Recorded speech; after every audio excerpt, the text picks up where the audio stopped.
everybody, this is Combat Sports Podcast, and we're coming at you with the PFL semifinals for the lightweights, bantamweights, and women's flyweights. This is the main card. Yesterday I did the prelims. Go check that out. Like and subscribe, please. Tell me what you guys think about it. But yep, this is it today, the main card. I'm really excited for this. I don't know why Kevin Lee's the main event. Actually a good time, finally. On a Friday, at 4 the prelim start Central Time. And 7:30 Central Time is the main card too. I'm excited for that. Actually, not on a Thursday. Great timing. Finally, PFL. Keep this time up. Friday's a good day. You should definitely keep that up. I got an edit coming. Already did come out. Go like that and subscribe to my channel, please. But we're going to start off here with the first fight of the night. Well, actually, we have a couple. It's not all semifinals bouts here. There's a random showcase in the middle. Not random, but yeah, random. It's two fighters, two good fighters, one veteran, one new to the game, great wrestler. We'll talk about that more when we get into it. But let's get into the first fight of the night. We got a bantamweight fight, semifinals here. We got Justin Wetzell, 11-2 versus Mando El Toro Gutierrez, 11-3. This is going to be a good fight. All of these people are winners, except for the showcase. We'll talk about that, which is on there. Let's talk about Justin over here. He has started amateurs in 2011, went 10-0 in amateurs, regional champ, pro in 2016, on a 4-fight win streak, 4-1 in the LFA, 1-0 in the PFL, 4 knockouts, 6 decisions. This dude is coming off a huge upset in the first round. Look at this. Look at those odds. Huge upset. He also is from Colorado. He trains there. So that's going to be really good for this because he is acclimated. He knows what to do. He has conditioning. I bet your ass he does. Let's go talk about Mando over here. El Toro, 11-3, like I said. Let's click on his profile so you guys can see this. Amateur in 2018, went 7-0, regional champ, 7 submissions, 2 knockouts.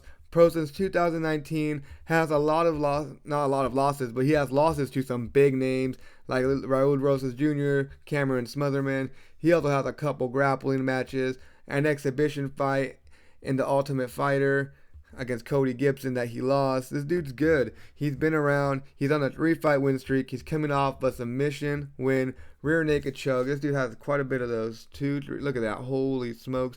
Nice guillotine. Dude's nice. He has 2-1 in LFA, 0-1 in Dana White Contender Series, 1-0 in the PFL, 7 knockouts. I mean subs, 7 submissions, 2 knockouts, and 2 decisions. This is going to be a pretty even fight, I want to say. I think Justin is very well-rounded, has nice kicks, nice striking, and he's also way longer than him, I want to say. I want to say way. No, never mind. Not way longer. I thought Justin had a long reach, but so does Mando. So, it's not that big. But like I said, his ability to get takedowns for Justin is great. Showed some nice sprawls in this last fight. Needs to be careful with Mando's submission game. Lots of rear naked chokes and guillotines, like I said, and I pointed out to you guys. Mando has a nice defense. See how he does versus Wetzell's pressure and wrestling. Mando is smart, and in the cage, he mixes it up great, very well.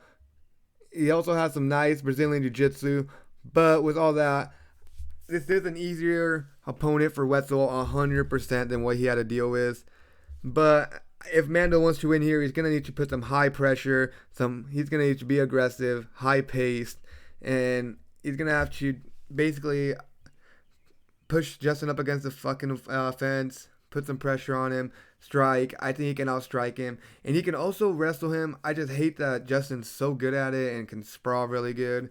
But with all that being said, I think Mando's gets it here by a decision. His IQ, his wrestling, and his striking, I think, can get it done here. And if he goes out there, puts the pressure on Justin, and puts him up against the fence, clinches him up, I think Mando can get it done here.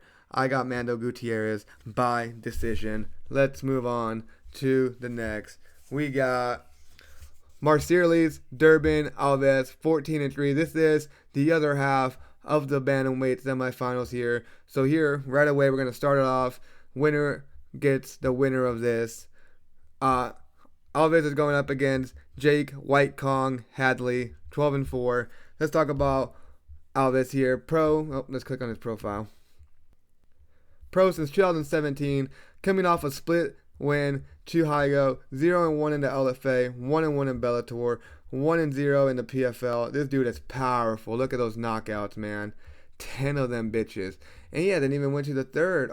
Yeah, literally, holy smokes. 3 decisions, 0 subs, and he's never been knocked out. He has been submitted, though. So, see how that goes versus a guy that's pretty good at submissions, as I'll talk about him here in a bit. But he is durable. The only thing that scares me is that he has been submitted. But let's go talk about Jake White Kong over here. Let me click on his profile before I start talking. Pro since 2018. I want to say he's a little small for the class. I think he left the UFC because he wanted to move down, but he didn't, and they let him go or something. There's definitely not a lower weight class than this in the PFL. So he's kind of small for this, but he did get it done his last fight. He's coming off a submission win, nasty, by a twister. I talked about it in the prelims because the guy he beat is in the prelims. But it was a nasty submission, rare. He has 1-0 in Bellator, 1-0 in the Dana White Contender Series, 3-4 in the UFC, 1-0 in the PFL, and he has never, ever been finished by nothing. This dude's a beast. 3 knockouts, 6 submissions, 3 decisions. I think this is going to be a pretty good fight here. Alves has bombs in his hands, 10 knockouts. Great takedown defense. His cardio is not the best, but he does have good takedown defense, but if he gets taken down, he's not so good on the ground game. That will be a factor if he gets taken down. Also, like I said, his cardio. So hopefully he can pace himself, do good. He is a little bit shorter in everything, length, reach. But I really think that Jake has nice submission games. If he can get it to the ground, which is really low. He does have like a 25 to 35% takedown, but if he does get it to the ground, that will be big problems. But like I said, Alves has great takedown defense. Also, Hadley likes to put pressure on people. I don't know how that's going to go against Alves. His defense isn't the best. With all that being said, I got Alves winning here. I think his defense will stand out, and I think if he keeps it standing, Hadley's striking and his defense isn't going to stand up. I got Alves winning here by a decision. This is going to be basically determine the finals for the bantamweights. Let's move on to the next one. We got a showcase fight with Mansour Barnaoui versus Archie Colgan. This is a showcase fight, like I said, so there's nothing real much here. Archie's a great wrestler. Mansour has been doing it for a while, has a lot of great fights. 22-6. Archie is 11-0. His nickname King. Mansour's is Tarzan. Let's go talk about Mansour. Pro since 2011. Great experience. Losses to great fighters. He lost to Kevin Lee, which is in the main event. Islam Makhachev. Matthias Gamrot. Let's go see all of these fucking names that he's lost to. It's crazy. Like, look at all that. And guess what? They're all really, really good wrestlers. And the guy he's versing is a really, really good wrestler, which I'll talk about his wrestling after this. He doesn't have many great wins, but he does have a lot of great losses. He is on a 2-fight win streak. So there you go. He's getting better, better, and better. Look at that. He beat a couple great people coming off a submission win. 1-1 in the KSW, 2-2 in the PFL. Bellator, my bad. He has 1-0 in the PFL, 15 submissions, which is wild, 6 knockouts. And if you see something here, yeah, he only loses by fucking decision. So the fact that he's been fighting that many years and he has that many fights and never been finished, it's kind of crazy. And I don't really think he'll probably get finished here.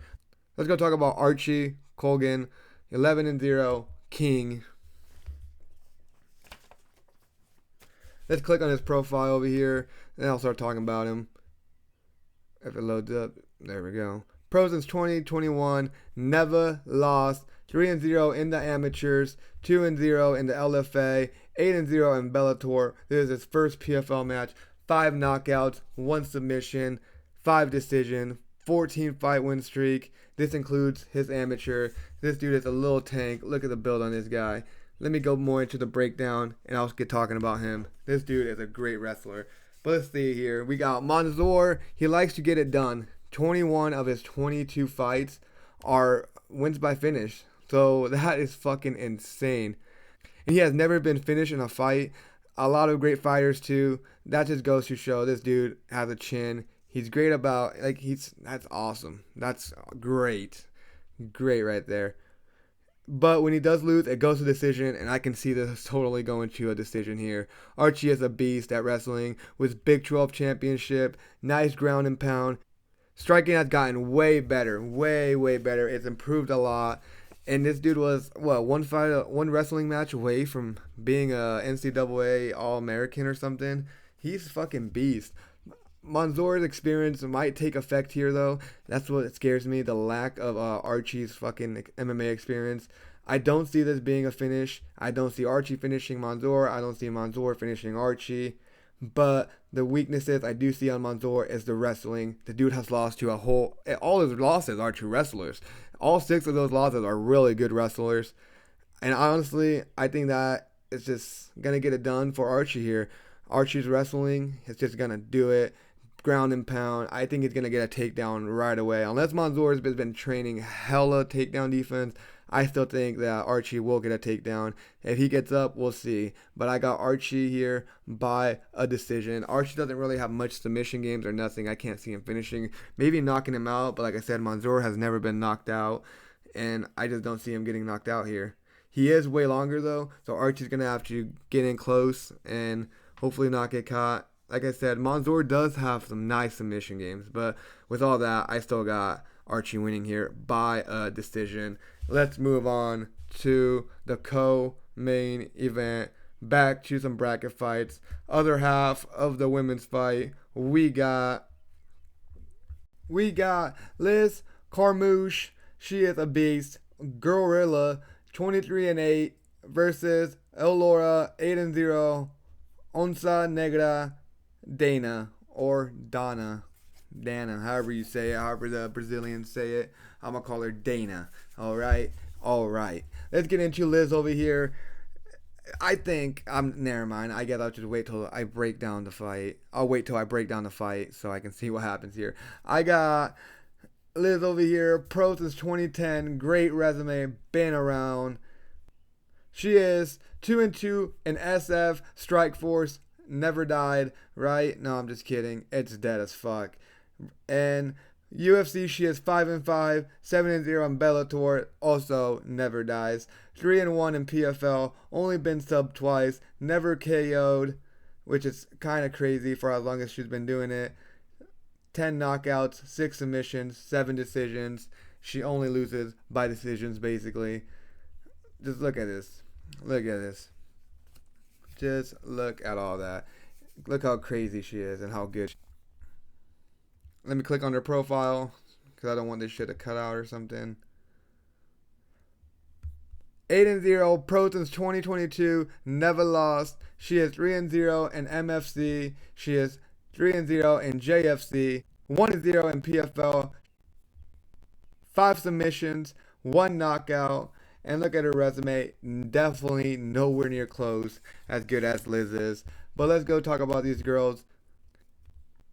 Dana is great at Brazilian Jiu-Jitsu, likes to be aggressive, but it's definitely not a good idea versus Liz.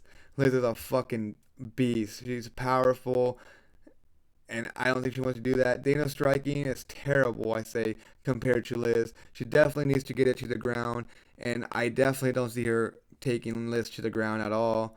I can't see her doing about anything. I can't see her winning. I got Liz here by knockout. It's going to be nice and easy. The only reason Liz has ever struggled, I want to say, is because she literally only struggles against high-level competition, which you can say what you want. I mean, yeah, she might not be good enough for high competition, but she is definitely good enough to beat the fuck out of a regular fighter, like women fighter, because she does struggle, like I said, with high-level competition, but like Dana isn't high-level competition. I'm not talking about Dana White, because he is, but I'm talking about Elora Dana over here. Definitely not high-level competition. I got Liz winning over here.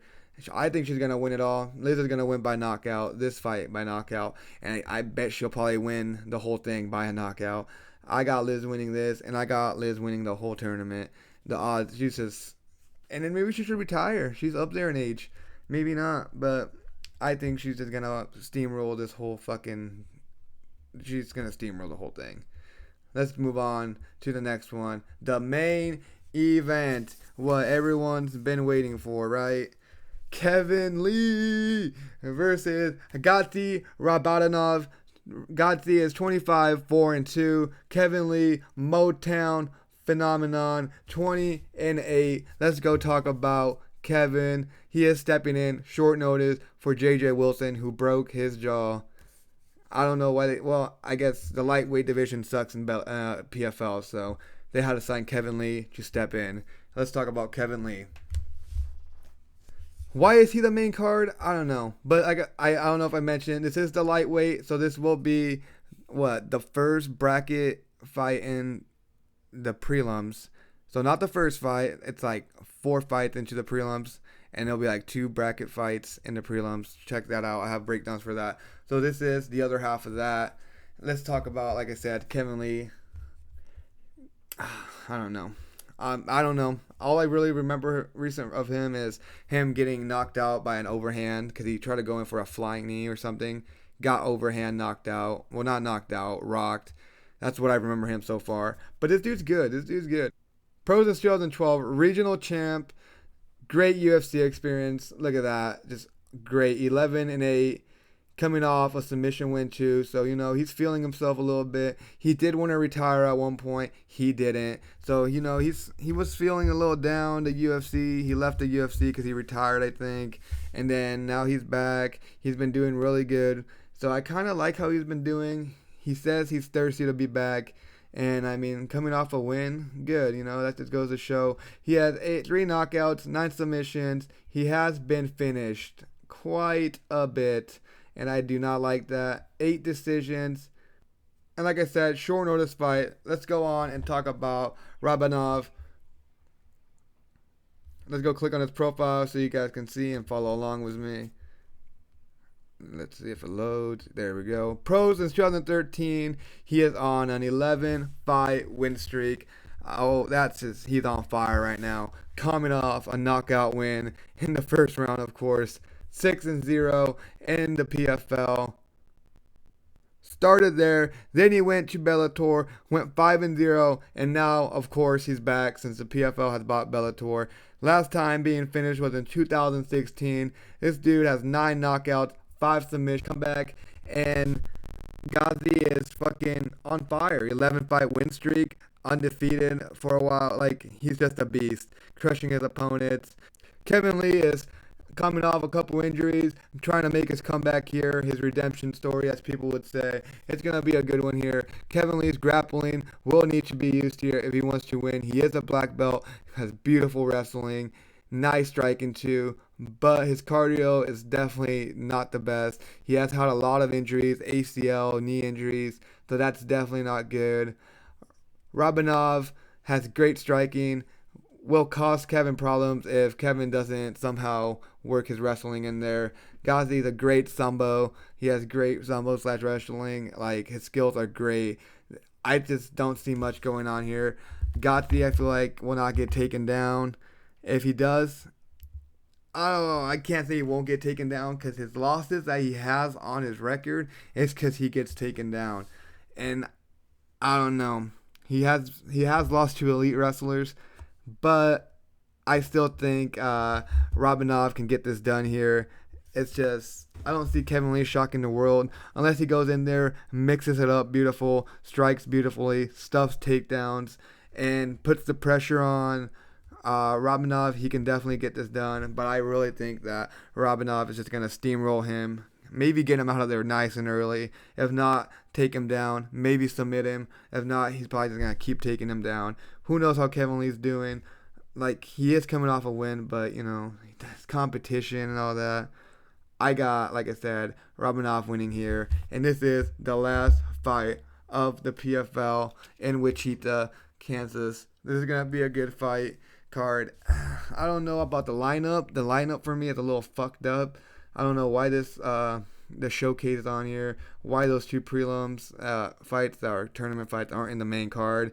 but maybe it's to lure people in. It does have a couple good fights in there, a couple 50-50 fights. But if you guys want to go check out my prelims video yesterday, and go look at all my picks there, I'll go over my picks from this card today. We got Mando Gutierrez winning. We got Alves winning. We got Archie winning. And then we got Liz win. She's going to win it all. She's definitely going to whoop her ass here and take it all the way. And then finally, I got Rabadanov taking it all here versus Kevin Lee, stepping in short notice. Thank you, everybody, for watching. If anyone's watching this, you're the best. Thank you. Like and subscribe, everybody. Peace out.